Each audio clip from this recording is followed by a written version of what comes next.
जानकारी दे दें कि चैंपियंस ट्रॉफी 2025 के लिए यहां पर हाइब्रिड मॉडल जो है वो अब अप्रूव हो चुका है। आईसीसी ने कहा है कि चैंपियंस ट्रॉफी के 10 मैच पाकिस्तान में खेले जाएंगे, लेकिन सेमीफाइनल से लेकर के फाइनल तक के जो मैच होंगे वो दुबई में होंगे। उसी के साथ भारत के जो लीग स्टेज के 3 मैच होंगे वो भी दुबई में होंगे। यानी भारत की एंट्री चैंपियंस ट्रॉफी में अब पक्की हो गई है, जिस तरीके से भारत ने पाकिस्तान जाने से इनकार किया था।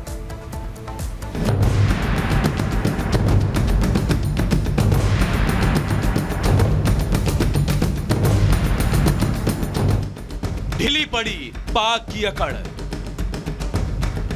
वेन्यू पर पीसीबी का सरेंडर,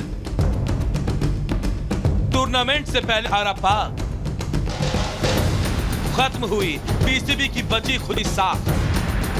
पाकिस्तान ने अपने चैंपियंस ट्रॉफी के वेन्यू को लेकर हर वो पैंतरे मारे जो उसके बस में था। आईसीसी के सामने कड़ी शर्तें रखने के साथ मैच ना खेलने की धमकी तक, लेकिन पीसीबी की कोई चाल कामयाब नहीं हो पाई।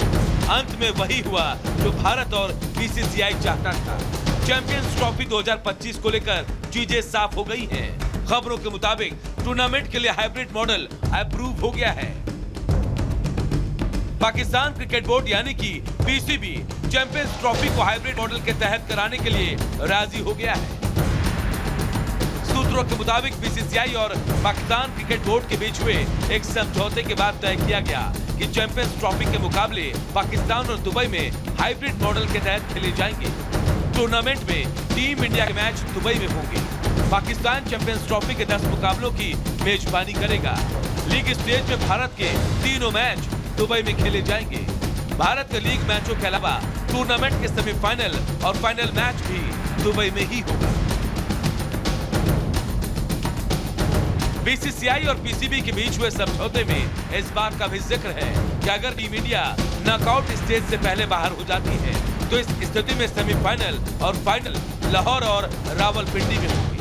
हालांकि इस समझौते में पाकिस्तान को जो सबसे बड़ा झटका लगा है वो ये है कि पीसीबी ने आईसीसी से इस बात की मांग करते हुए कहा था कि अगर भारतीय टीम पाकिस्तान का दौरा करने से इनकार करती है तो उन्हें मुआवजा दिया जाएगा, लेकिन आईसीसी ने पीसीबी के इस मांग को सिरे से खारिज कर दिया।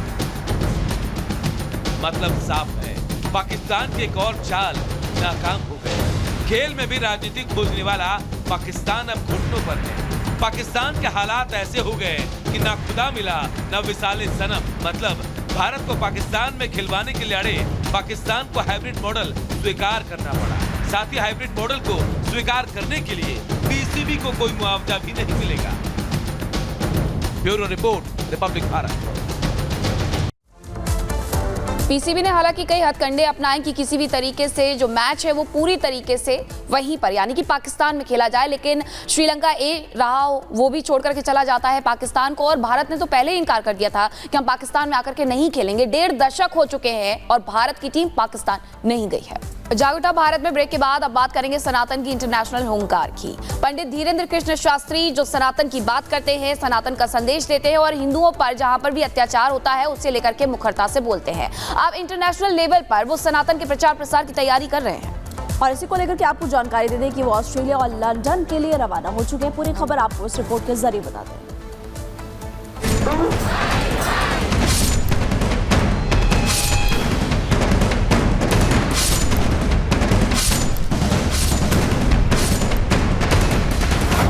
बाबा बागेश्वर का नया संकल्प, अब विदेश में हिंदुओं को बचाना है।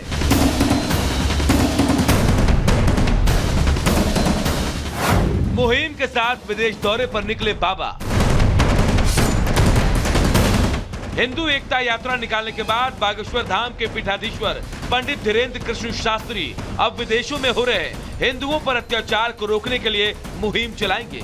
इसी सिलसिले में बाबा बागेश्वर 8 दिन के ऑस्ट्रेलिया और लंदन की यात्रा पर निकल गए हैं। जाने से पहले बाबा बागेश्वर ने कहा कि अपने देश में तो वो हिंदुओं को बचा लेंगे, लेकिन जो कनाडा और बांग्लादेश में हो रहा है वो कहीं और ना हो, इसे लेकर वो हिंदुओं को जगाने के लिए विदेश जा रहे हैं।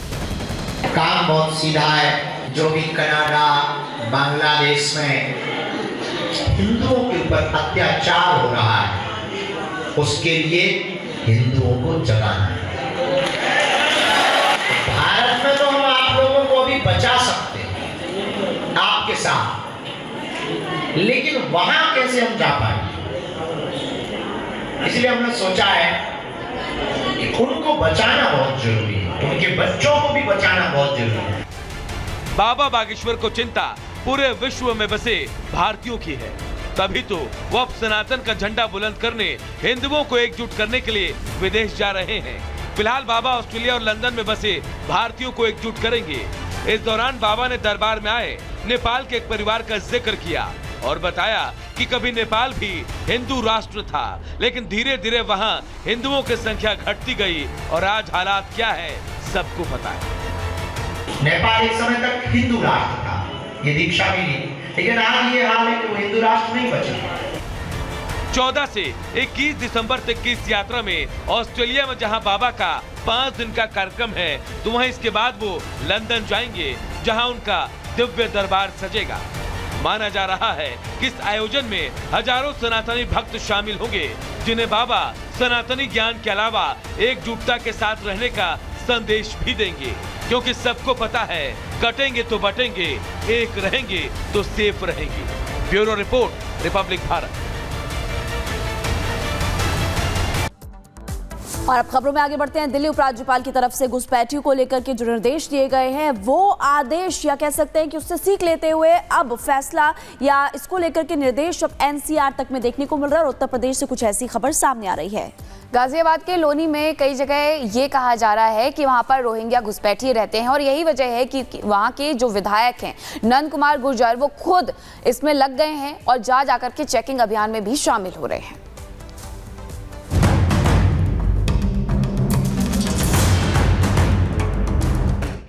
घुसपैठियों पर आर पार,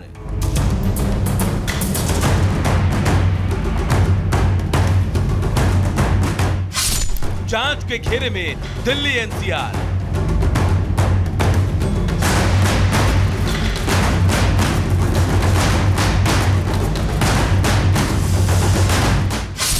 घुसपैठियों का बंगाल कनेक्शन,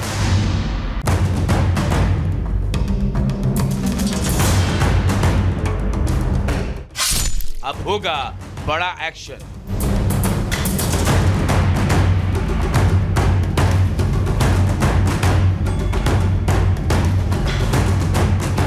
दिल्ली में घुसपैठियों के खिलाफ दिए गए एलजी के आदेश के बाद से ये मामला पूरे एनसीआर में जोर पकड़ रहा है। बांग्लादेशी घुसपैठियों की पहचान के लिए गाजियाबाद के लोनी विधायक नंदकिशोर गुर्जर एक्टिव मोड में आ गए हैं। घुसपैठियों के खिलाफ नंदकिशोर गुर्जर खुद ग्राउंड पर उतर आए और लोनी इलाके में कथित घुसपैठियों के पहचान पत्र और आधार कार्ड की जांच की, जिसमें ज्यादातर लोगों के आधार कार्ड और वोटर आईडी दिल्ली के हैं, लेकिन रहने वाले मुर्शिदाबाद पश्चिम बंगाल के, जिस पर विधायक नंदकिशोर गुर्जर ने कड़ी आपत्ति जताई है। यहाँ मिलिट्री लगानी चाहिए और यहाँ इतना सख्त काम करना चाहिए कि यहाँ से इनको भागना पड़े रातों रात। सारी हालात जो देश के अंदर हैं, ये दिल्ली देश की राजधानी है।